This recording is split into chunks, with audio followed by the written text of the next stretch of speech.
పైసా పైసా అన్నాడు గదనే నిన్ను గన్న నాన్న, ఆఖరికి కురిసేది ఆటన సిక్కల ఆనా.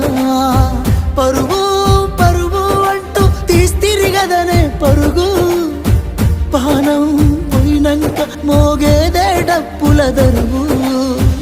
ఉండదనికే హాని పిల్ల పాపాలతోని, హాయిగా బతుకేను వందేళ్ళు. నువ్వు పూలు అల్లుకొని పోతున్నవే అత్తగారింటికి, నే పువ్వులు జల్లుకొని పోతున్ననే కాలే తాటికి. నువ్వు